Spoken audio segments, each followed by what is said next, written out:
Alright, what is up, guys? This would be our first week of our, I don't know what we're gonna call it, post race, pro race, or something like that, or maybe I'll have a new name if it's a podcast. I told him not to fucking yell. Um, but yeah, it's where we would just kind of review the pro race that happened and then maybe even grab someone for an interview. This week they did not want to be a part of it because they're a little bitch. Um, But yeah, we're running out of content, and this is our way to try to stay relevant. And then also, we have our pro predictions. I know it's a week late, and now you know the results of 1 week because I ain't released the thing. I put my results in before that, and then we just made, I don't know, I just threw a couple side bets in there. Um, but I'll put a link in this for the description so anyone can come in, just put your name on top, and just put the drivers in order of how you think they're gonna finish in points. This has nothing to do with how fast someone is or how good someone is. It's where you think they will actually finish in the point standings. The names on the left are just in order from last year's re-qualifiers, and then the qualifiers, then the pro qualifiers this season, and the black bars are just separated so to help kind of grid people in 5 positions at a time. So I'll just quickly go through mine a little bit. I have Alex winning again. Basically, I have Hagen taking second spot from me since I'm not running. I did keep Tim Ryan fourth, even though last season he ran. He was only 10th in points, but I think qualifying tracks are going to be a lot tackier, and I just don't think there's going to be, so he's going to have a lot of quick times like he already had at Volusia, and there's just not going to be that many people that can actually pass him. There's not going to be a lot of people in the 6 to 10 range that are going to be able to go up and take points from Tim, because generally Tim's just trying to hold on to his position up front. Kendall falling into the 5th, just because he's not committed currently right now as much as he normally would be.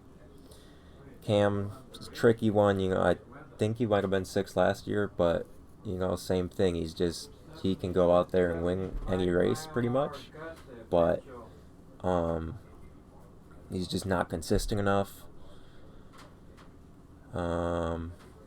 Tyler Shell getting his own way. Dylan Selman, he already missed a race, but he's gonna be, he'll be good at the small tracks, and who knows where on the bigger tracks like you saw. Last qualifying, I have Josh Stanky. I have Bragan dropping a lot just because he hasn't shown the speed since last year at all. But I have Logan the first one out. I think he'll be able to make features and then just kind of ride around like normal. All of these guys, I think 16 to 20. I mean, Smolders, I was really high on Smolders last year, and he underperformed. But I think any of these guys can just requalify if they were consistent enough. But like that's always the key word in this stuff. It's there's a reason, like I said, always me, Alex, and James are always the top 3. Whether it's sprint car, whether it's non-wing, it's because we make features. We make all the races. And these other guys can't. I think Kendall might have been the only other one last year that actually even made all the features. And it's really starts at qualifying and then just not making mistakes in heat races. And it's a lot easier said than done. But that's just what it comes down to. You know how to move forward in a heat race, and you know how to not go backwards in a heat race. And like I said, we're going to take a look at the one thing we're going to do, because like I said, this fucking... I'll get into that. So, just again, predictions, and I think anything 21st on back, or maybe 26th on back, that's a toss-up. It's just whichever of those guys can make 3 or 4 features. I don't know, Cooper was second already, and I had him at 25th. But like I said, last year all Cooper did was run the bottom when it was slow during heat races last year. And then, yeah, that's all I really gotta say. So, If you guys want, like I said, this will be editable for everyone. You can put your name on top, make your own predictions. And like I said, our side bets, like I put, if someone else wants to add another side bet that they think would be like an interest in either a matchup or just, like I said, not most wins really, because we assume that's probably going to Alex, but we have over under Tim with 0.5 wins, so that's basically 1 win or more. You can take the over under on that. Most incidents, I put Dustin Griffiths. Over under suspensions, I have 2.5 as a number, even though I don't think anyone was suspended last year, but that's the number we went with. And then one matchup was just Colton Davis versus Logan Rumsey, and I put Logan. So you guys are free to fill that out if you want. Like I said, there's nothing really to win. We don't add up points at all at the end. But if enough people do it, that'd be something cool to do, where if you have the right person in the right spot, that could be 5 points. And then maybe if you have them in the right quadrant, like 1 to 5, that could be 3 points. And then, like I said, over the side bets also could be worth, maybe 6 or 7 points. It'd be something, like I said, if enough people did it or showed interest, where, like I said, because we did this, in our Discord, we kind of did it in-house last year for late models and sprint cars. And we never really added everything up at the end, but it was just something fun to predict that helps people, interact a little more, and pay attention more to the pro scene. So here we are back at Volusia again, the first race of the season, and just right off the bat, I wanted to scream and pull my hair out, because in the first email we got, they said they are resetting the track for qualifying to 5%. And I just wanted to throw my fucking computer off a cliff, because it's like, why would you do that? What was wrong with last year? Again, of course, no explanation for anything that's being done. People are just doing it. And like I said, there was in the 2019 one of the first Volusia race, I think it was. It pre-gen with a big fucking slick spot, and because we sit there for 15 minutes before we're allowed on track in practice, I was already in the forums fucking bitching about it, saying, who is in charge of this fucking series? Why is this happening? Why can't we get a clean fucking racetrack? And that would have been me from this. Why the fuck are we resetting to 5%? Because it's just, and then when you look in server here, it already said slight usage. Slight usage could be anywhere between 5% and 15%.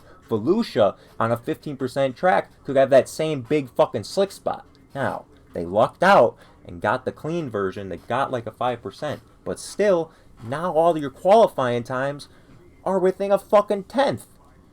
You look at 28th position is just over a half a tenth off. And I mean, that's what it is. That's what it comes down to then. And now, the argument is now, instead of, the first heat sucking like it kind of would have last year, be a train race, but the second would be alright, track would open up for the third, and then you're racing the rest of the night. And you hope you don't kill the track too much in warm-up. Instead, now you have the first heat and the second heat are locked down and tight as fuck. Then the third heat ends up looking like our track would have after qualifying on a natural wear track with, say, 2 minutes of practice. But no, instead you'll see, we'll go over the heat races, and you'll see how everyone gets wheeled in these first heat races when the track should have been more open up. It's a tough balance. It's you worry about the track getting over slick towards a feature, or do you want a good heat race where the track is wider, the track is slicker in a heat race? Or another thing would be wear the tracking a little bit in practice, qualify, so it's actually, you can separate speeds a little bit. Instead of everyone being within a tenth, they would be within 3/10. Say you give them 5 minutes of practice before qualifying, so the track's slicker, there's a bigger skill gap. And then if you reset the track to 0%, I wouldn't mind, because a fresh track raced in is the best racing on the game. But it has to be raced in. If you practice and then qualify and then start racing, it's still a little different.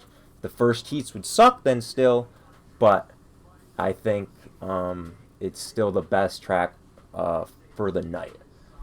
But like I said, that's for the people in charge to decide. But it just aggravates the fuck out of me that we changed something that isn't talked about for unknown reason. And like I said, I would have been bitching and moaning in the forum. Someone else probably would have responded, yeah, why are we resetting the track for qualifying? And then you know what would have happened? You wouldn't have gotten a fucking response from anybody, from no admin, from nobody in charge, and it would have been that.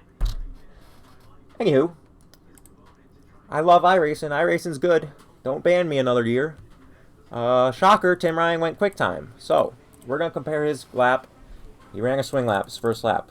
Burn as much fuel as you can. And we're going to look at the difference from someone that was like 30th. So we can just see the small difference. So, comes in, hits the apex of 1. Could have been a little bit lower even, I think. Washes up, not too high, not too low. Gives himself the right arc, gets nice and low to that wall. Car doesn't break loose at all on exit. Everything stays straight. Good lap. Quick time by .002. And .002 to the next guy, and .002 to the next guy, then .003 to the next guy. Because that's what we're racing on. That's what we're qualifying on. Alright, so the person I picked, we'll look at Alex Smolders, who would have been, I think there's 28 cars on the first screen, so 29, 30, 31, 32, 33rd. Less than a tenth off. 33rd. 33rd. Right? No, because there would have been 35 cars. 28th. I don't know. Let's look at his qualifying lap, though. He runs a swing lap 2 to begin with. So he runs a swing lap. He's coming down. Alright. He comes in. You see how he's just a half a lane higher? And like I said, this is really just talking about how people can be so far off on a tacky track. So if you're an official and you're like, oh, what the hell, how am I a tenth and a half off? How did that person go so fast? This is why. Like I said, if you just make any bobbles or you're a half a lane off like he is, that could be a tenth on these tracks. Compared to a perfect lap, easily a tenth. I think it's 3 and 4. You see, it's just not as low. You saw Tim was another half a lane down. This one's just not as close, not as low. You just miss it by that much. That's why you're, 20-something position here. He's fallen, wherever the hell he ended up. So, that gets us into Heat 1. Motherfucker. Alright. Here we go. We are going to watch our friend and viewer of the channel, Gregory Lamy, in this one. So everyone knows it's going to be a really hammered down, tight racetrack. What's going to happen? Doesn't get the best start, but he's rolling here in the middle. Slides up a little too much. That allows Cole to get under him. What happens in 3 and 4? Cole's drifting up the track a little bit.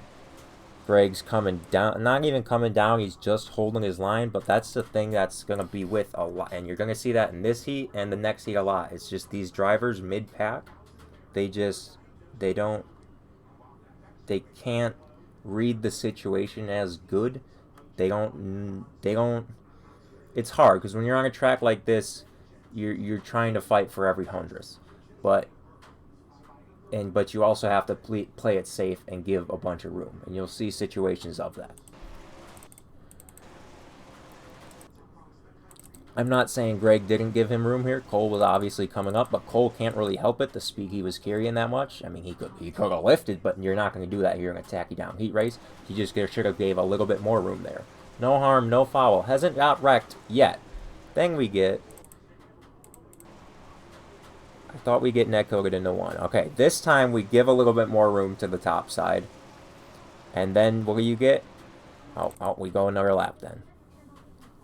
Again, gave a little bit more room, so we learned, but then we get netcoded this time. This is the first incident of about 3 netcodes that you get. I think somewhere with Australians, but this one is 2 Americans, and that's also what you're going to get. If, like I said, if you're going to reset to 0% for a heat race, you're going to get this, or if you're going to reset for qualifying for super tacky, you're just going to get a bunch of incidences of this, where drivers can't even control their own destiny because they have to race within millimeters of each other, and there's only a few certain drivers that I would even trust to race this close, on a tacky track like this, where it's just full throttle hammer down. Then you have Cobe Stidham, who overreacts to it, gets up in the marbles, about kills himself, and we're not done yet. Dustin Griffith sees an opening and thinks he has to slide it, hits the inside wall, comes up and feeds our friend Gregory again.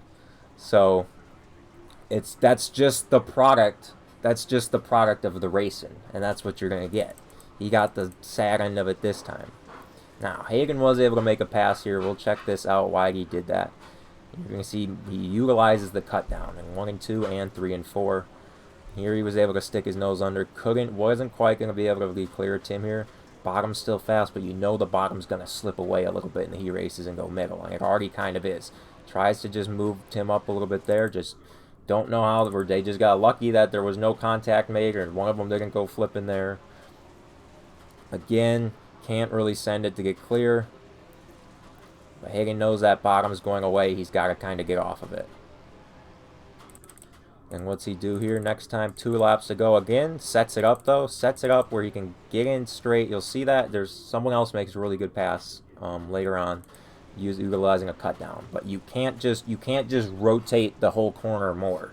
That's not how you utilize a cut down. So here he was able to use that and actually slide him this time. White flag. But you have to come in straight, make one sharp cut, and then straighten it back out. You can't just rotate in and then rotate more in the center of the corner and then try to straighten out. That's not how it works. He was able to just beat him to the line. So now we'll go to the next race.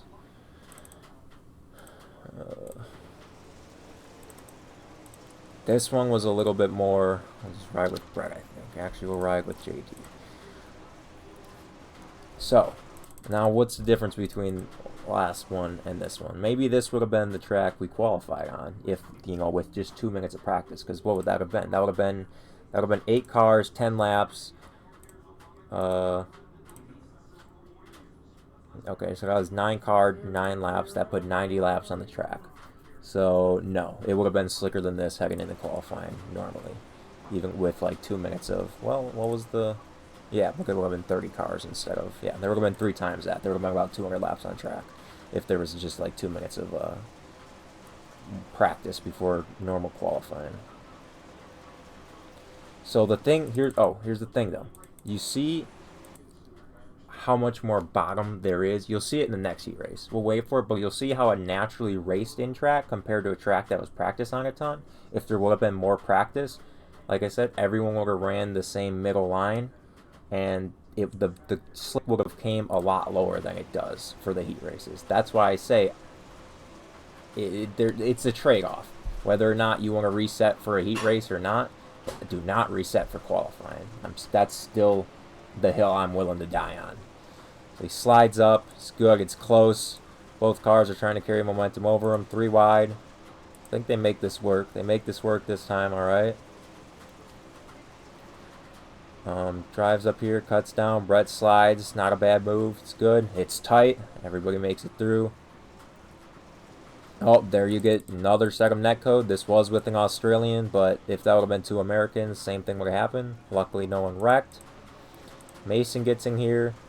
Here's another situation where it's you gave room. You're like, well, I gave him room. There's 2 car widths between us.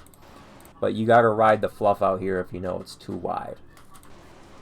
And it just becomes another, you know, Shea wasn't trying to come up at all. He was, you know, you see his car get really sideways either from the slick here or because he was trying to just stay down and give him room and, you know, give him this crossover. But JD just arced it in here too much, like the only car under him was Mason. So it was another wreck just due to all the tight racing. Like I said, they're 3 wide again here. Then we get another wheel fed, you know. But that's just what's going to happen on these really, really tight, tacky, full throttle tracks. But that's heat racing. That's heat racing on this, and it's a difficult thing to master. And just with so many people at the, it sounds bad and elitist, but with so many people with the skill level that they're at this season, especially, like I think the gap from first to not only 15th in points, but probably from 15th to 20th to 30th in points is the largest since the first season when there was only 5 qualifier races. It's nobody's fault. It's just, well, I mean, I guess you could blame the system a little bit because you get more lower split guys than what it was in the normal what they did before, but it was just the 12 weeks. But you know, whether they were everyone crying about stacking splits or what, I can go further into that. And it was, I mean, no one didn't make it that should have made it in the series. Put it that way. Yeah, I think on the last lap then we get another cut down in 3 and 4. Yeah, hereby stank. You see, so Shea, whether to protect or try to set up a pass on Mason, puts himself lower. Mason takes it away. Josh even gets in the wall a little bit, but it's fine because, like I said, he enters straight, makes his cut down one turn, and straightens his car back out. Is able to utilize the grip left on the bottom of 3 and 4, nips him at the line. That puts him further up in his B main, and it puts him on the front row, I think, of his B main, and he ended up winning his B main. Shea ended up moving up anyways and transferring, but it just shows if you watch Shea's B main compared to Josh's, his is so much easier because he just starts out front and just gets away. Where Shea, I think, got to fight Lewis, and Lewis hit the wall. I don't think we're gonna watch that one. Heat 4. Heat 4 was just kind of your typical. Oh no, we forgot Heat 3. Jesus Christ. Okay. We forgot Heat 3. Alright, now we gotta go back. Or another one that was stolen on the last lap here. But so now here's the one where we see where the bottom comes a little bit more. You had a lot of big names. You had James, you had Alex, you had Cam, you had Dylan. You had Logan in the middle of it. You know, you had Cole, you had Smolders. Now you see where this slick line is? You never see the slick line this far up in a naturally worn Volusia where the bottom's this good. But because like I said, just simply cars coming out of pit road during practice makes that line, it puts so many more laps on that end of the racetrack right there. Even like same with a feature restart, if everybody's cutting down the track and they're hitting the bottom of turn 4, that's just so many extra cars hitting the line, spinning their tires in it, getting it slicker than it normally would. That's just like I said, everyone knows how the track changes. Like I said, you look at my videos, but these are the more minuscule things that you see. These are what, these are when you're breaking down the pixel by pixel what's happening with the racetrack, that these people with thousands and thousands of hours like me can see in a track, and that sort of small differences are, and you have to capitalize on the smallest differences to make, like I said, you look at the qualifying times. It's literally just if you can hit that pixel right or not. That's what it comes down to. But here's what, like, you see more of a normal Volusia type heat race where it's more of a train instead of everyone side by side. You're like, well, would side by side racing be better? Well, I mean, it's up to the drivers in it, because like I said, you have that risk of netcode and someone just wheeling you, and you're getting shoved up the racetrack. But like I said, the bottom is so much better in 1 and 2. Not better than the outside, but better than it normally would be in a heat race at Volusia, because it was raced in and not practiced and qualified beforehand. So the reset did help in this aspect. I will say that. Because you see it's a full 4. You got a car width and a half of grip down there. And you see, you'll see Alex utilize that. Here you see Cole kind of get inside of him. Can't really do anything here on him. He had no room to slide him, but he should have still entered lower, got this grip a little bit more, and then came up in the middle. Instead, he kind of got himself a little too sideways, but he was luckily able to fall back in line there. Cam wasn't able to get by him.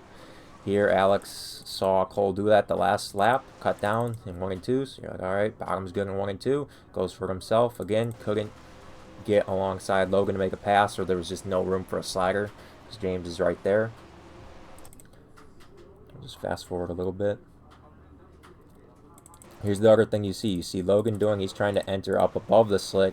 He's turning down where Alex and Cole behind him. They were just entering a half a lane lower, and they're just making up speed doing that, staying lower. And then Cole, even lower on exit, looked like it worked there for him. He's just too sideways on entry both times here.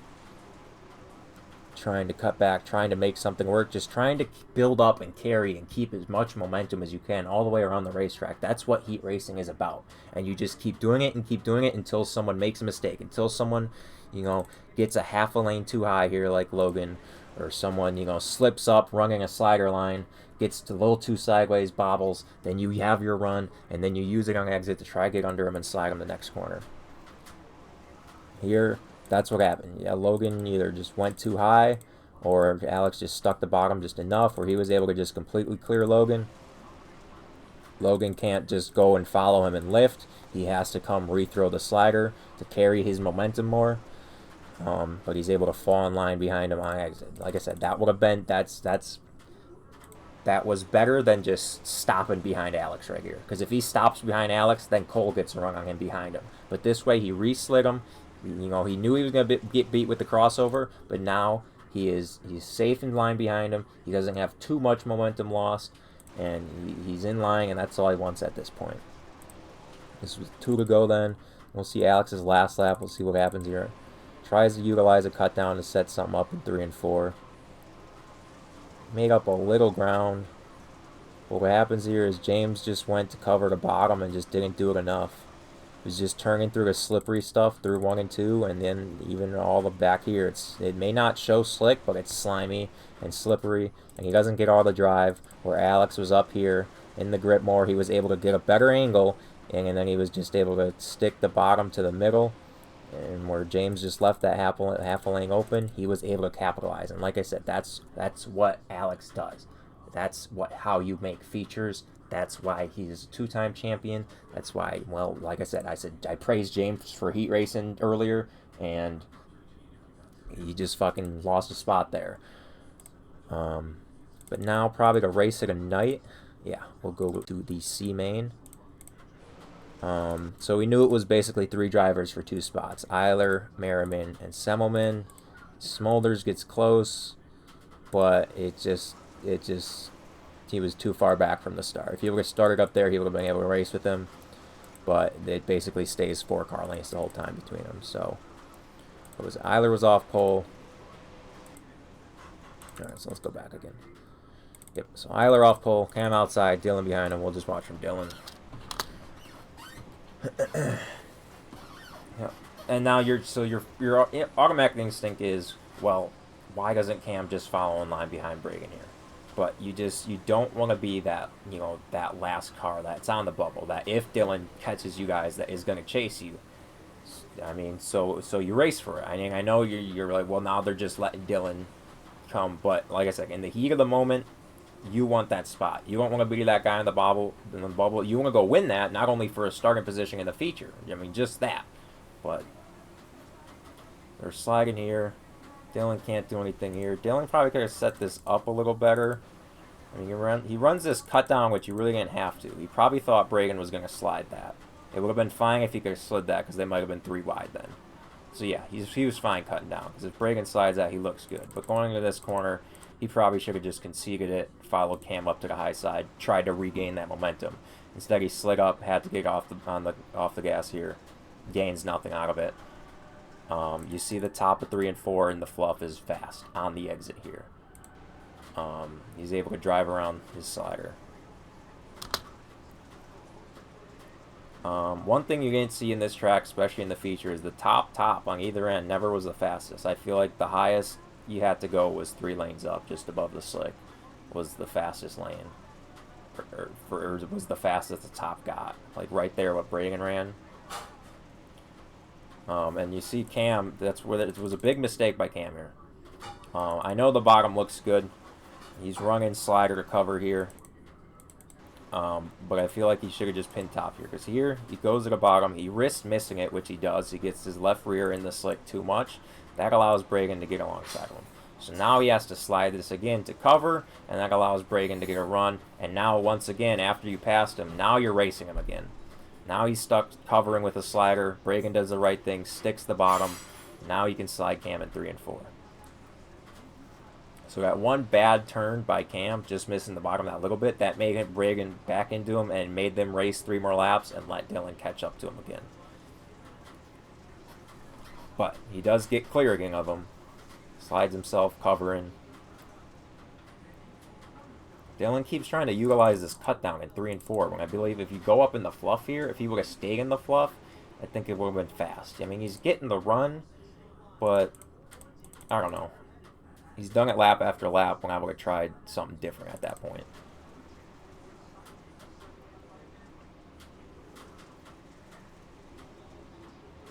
See, here Eiler he seemed a lot more. And see, here was another instance of where a cut down.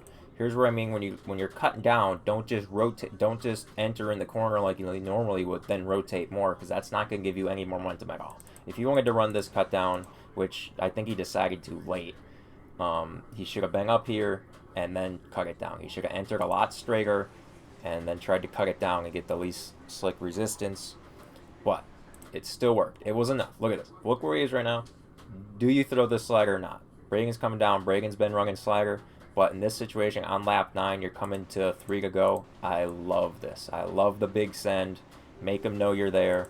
Bragan lifts. There's contact. Dylan's clear. Bragan comes back. Throws a short one. A little bit of an elbow. All right, boys. We're racing for the last transfer spot in the fucking race. Tries to cover again. Dylan says, I parked it last lap.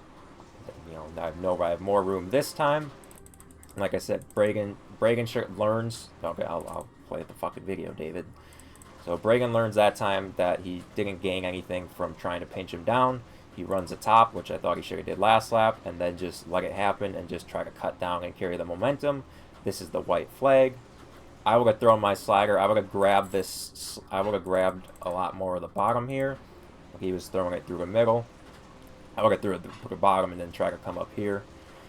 Again, Dylan just, I mean, he crosses over.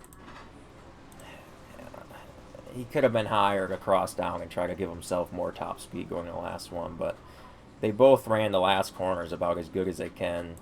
A small bobble by Dylan, and Bragan was just able to, like I said, get up in the fluff and then cut down. Not cut down from just above the slick, and he's able to beat him back to the line. He feeds him, no problem with that. I did that twice last year. That's sim racing. You're going to car high someone for a spot across the line like that. Are they going to penalize that? I don't know. I don't think he should be.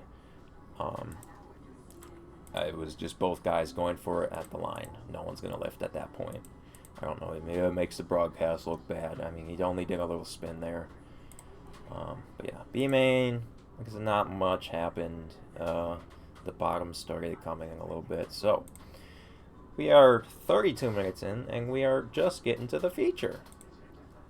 So let's go. Who's on pole? Hagen was. Oh, they had warm-up, so let's skip ahead here.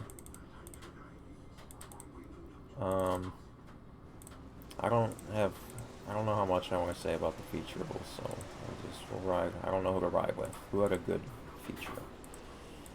So we'll just look at the track. Just use this first lap to look at the track. 1 and 2. So like I said, it looks like you got almost 3 grooves of good dirt up here. But like I said, this dirt just seemed slimy all night, where it didn't have a ton of drive. It didn't have the grip up in the crumbs that it had. And then you see the 2. You have the bottom got swayed. Everyone ran the bottom. The bottom got really slick in warm up. So that black stripe ended up there. But that could be people coming out of the pits, like I said too. And then you had the slick spot from everyone running the middle in heat races. So right between it in the middle seems to be the sweet spot. That's what Tyler uses up here, even though Hagen hit the wall, and to just cruise through the middle. Same thing on this end. Bottom got used up a bit in warm-up. Get that black line. Have the black line from heat races. You either have between it or above it. Those are the 2 viable lines right now on the racetrack. Middle or top. And you see Hagen trying to bottom. And like I said, here you see Kendall go up to the top. Did he hit that fence? No. But it's just the crumbs aren't there. That grip isn't there. That's sometimes there. And that could very well be some sort of function from the 5% pregen. And you don't think about that. You're like, well, how can the 5% affect the track right now? There's been so many laps ran on it. But no, there was this Australian world title race or whatever at Eldora both years. And they pregened it to 7%. And it was the worst Eldora that because I won it in. It doesn't have a year. Yeah, 2018. I'm looking at my trophy wing right now. So it was 2018.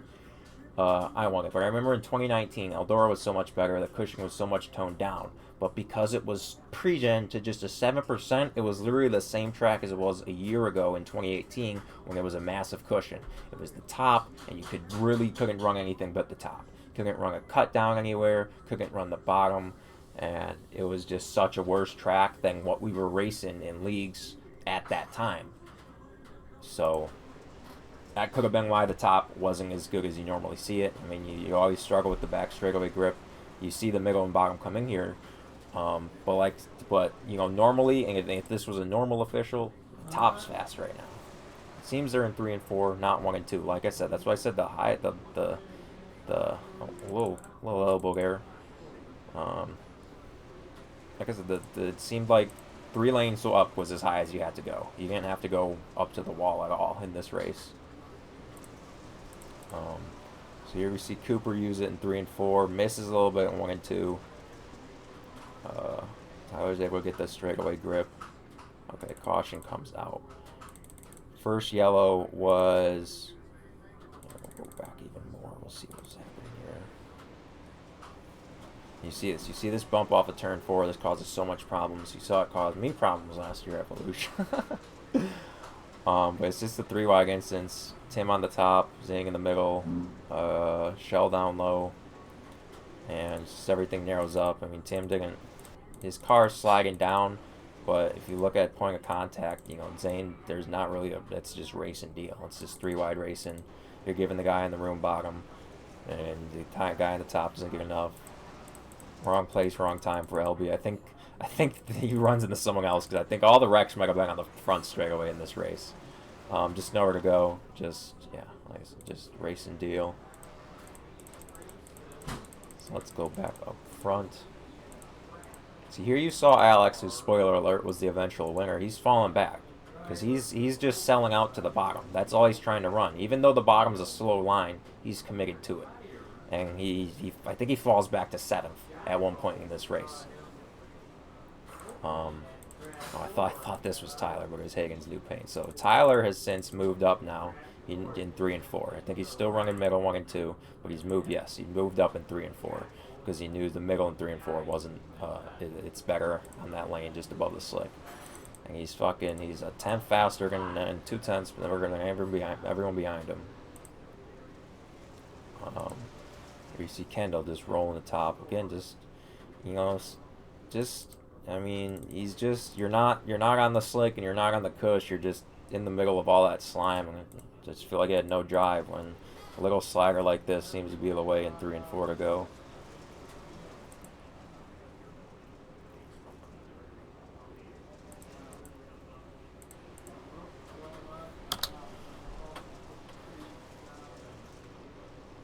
Like I said, this show will probably be, like I said, an hour. This podcast, like I said, I'd like to do. I might even, I'll do like a 5-minute interview with someone who has a good race.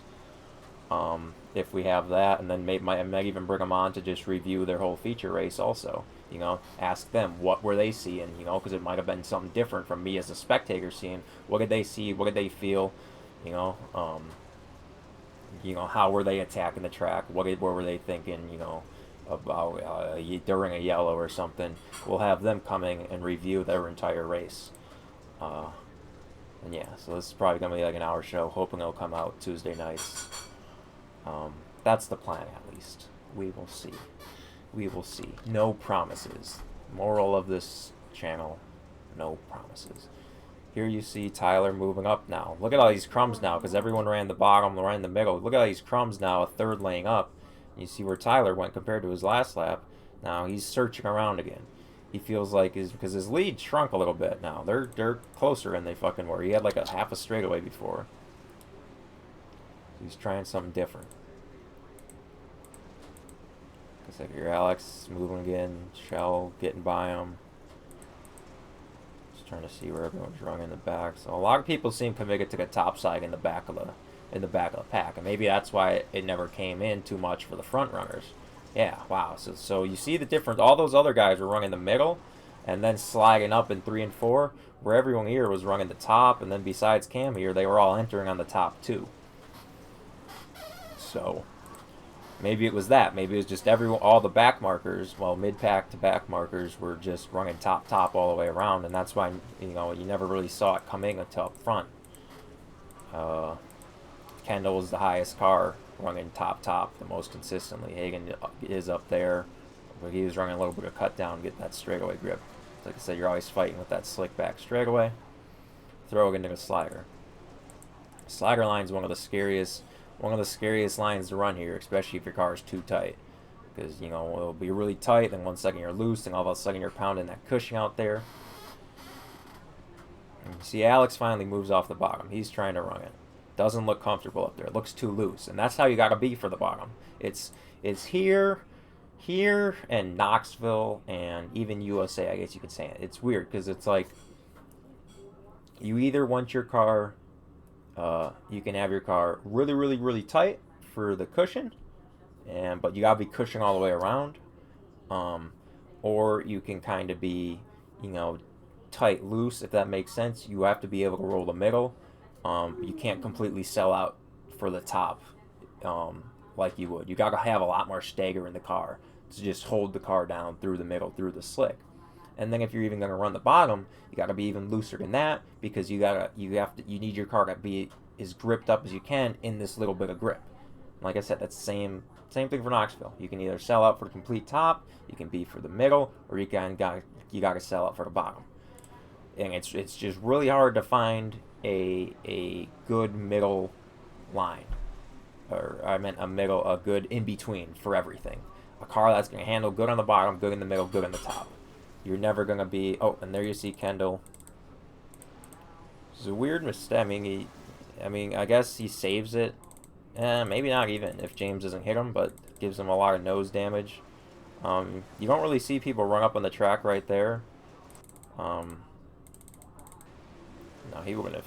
he would have saved it. I think he would have got the car back straight again. Well, his diff might have been bent, but that ended his night.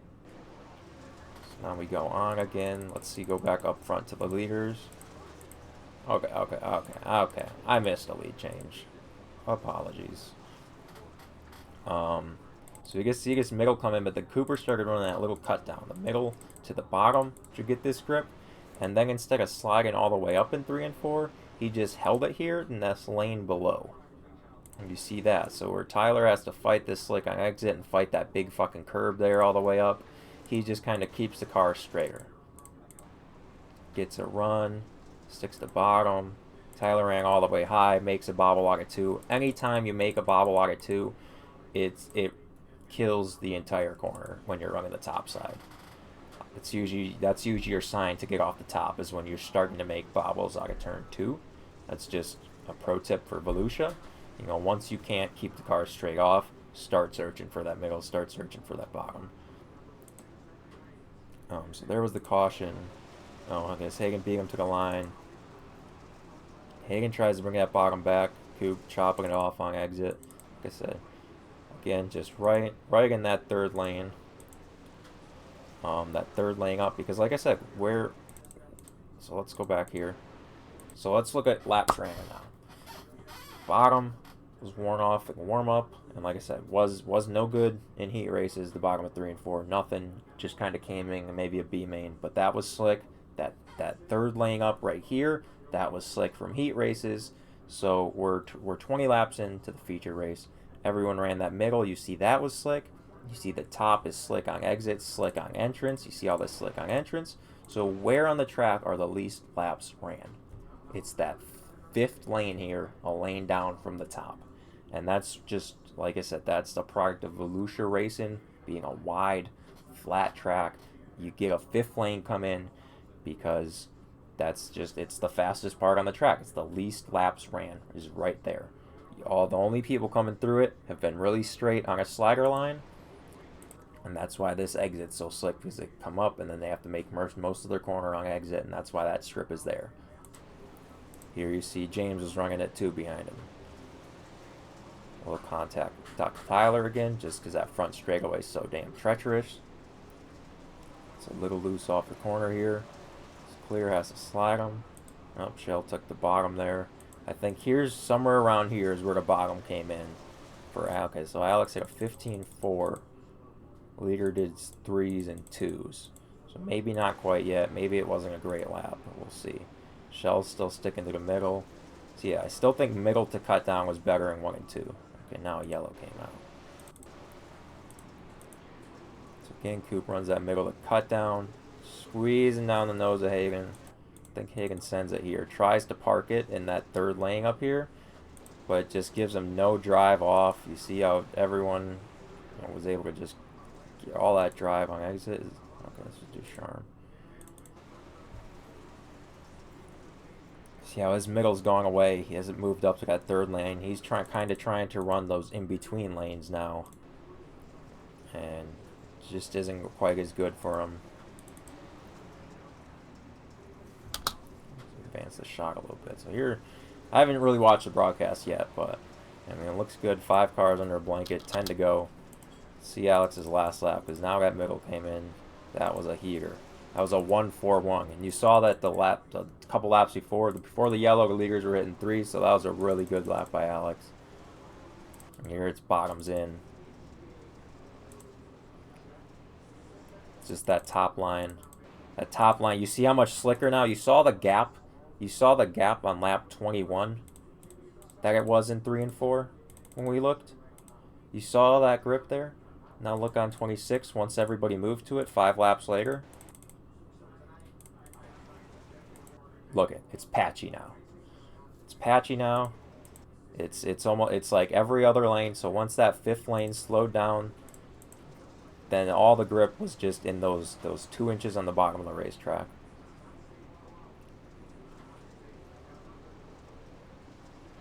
Coop opens up his entry into 3. And Alex just eats him up for lunch. He's going to take advantage on entry of that all day. And he's just going to drive away. I think there was another yellow in this race. Hagen ends up breaking his car on top if he's not broke already. We'll see what he does. I think it's here. He goes up, bangs the wall, all 4 wheels off. And he was fighting just to hang on. You see those cars broke. Trying to see what everyone else kind of just migrated around the middle. And I mean, it seems this was about what the track started at in last year's race, because they gave 5 minutes of warm up.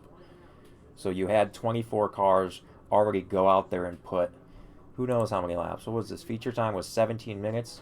We'll say there was 4 yellows, and we'll say there was 2 minutes of pacing for each one. So 10 minutes. We'll just say a 10-minute feature race is what it would have taken. I think that it was something around there last year. It was 10 minutes green to checkered. But because warm-up was 5 minutes, you had 20 cars go out there and run essentially half a race. So you got 20 cars times 30 laps is 600 laps. So they put 300 extra laps on the race before the start of the race. And it was pretty much this last year. Everyone was just rolling around the middle, and then I was the only one passing people on the top, and then I think Smolders ended up the hard charger. He passed people on the bottom. He was working the very inside like Alex was. That was last year's race. This one had a lot more grip. The lines moved around a lot more. That's why I was so fucking pissed off last year. Why he gave him 5 minutes of warm-up. What was the excuse? Oh, I wasn't paying attention. I was busy. I was just so fucking PO'd because the track was great, too, going into that feature last year. And it ended up, just being dog shit because every fucking idiot went out there and killed the track because then they just wanted to run the middle the whole race, and that's what they did. And I just passed them all because they looked like fucking idiots just running the fucking middle the whole time. You got to do something different, but...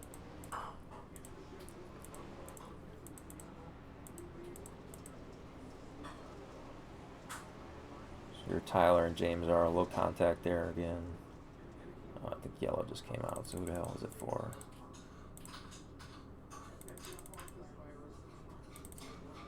Oh, Kendall came back out. Oh, there it was. Zach, I'm getting on the front stretch with someone. Yeah, just Shay getting sideways, getting loose there. And turning into him. And then you have your green-white checkered, I think it was. Just go up front. Or Hagen, I think Tim made the last move here, yeah. This is white flag. Once again, Hagen's broke. Tim's able to get a good rung in there. And then, I mean, you can do that in 1 and 2 for days, but you have to be able to get the car slowed down enough to stop in 3 and 4, just get around the little kink in the corner and get the grip on exit. He didn't even do that. They kind of got stacked up behind Hagen here, but that's what you got to do to run the bottom on each end. And then just 3 wide contact after the race. Who knows? They might fucking penalize that. But this has been the first week of the Pro Race Post-Race podcast. Once again, link in the description if you want to make your predictions. And any other side bets, you can write in for that. Yeah. Disappointment. That's what we should do. We should do a overachiever and underachiever of the week. Underachiever, definitely Dylan Semmelman, missed the feature. Overachiever for the week. Who should we be mean to? I'll say Tyler Ducharme was the overachiever of the week. He only finished 6th, but he was up there. He led laps. He looked strong. He was confident. He runs the middle. He's the best driver I see run the middle at this racetrack. I will say that. He is the best driver when it comes to just running around the middle. It just went away from him there, and he wasn't able to really move around like the other guys were after that. But hope you guys enjoyed. Dinner's ready, and always peace the fuck out.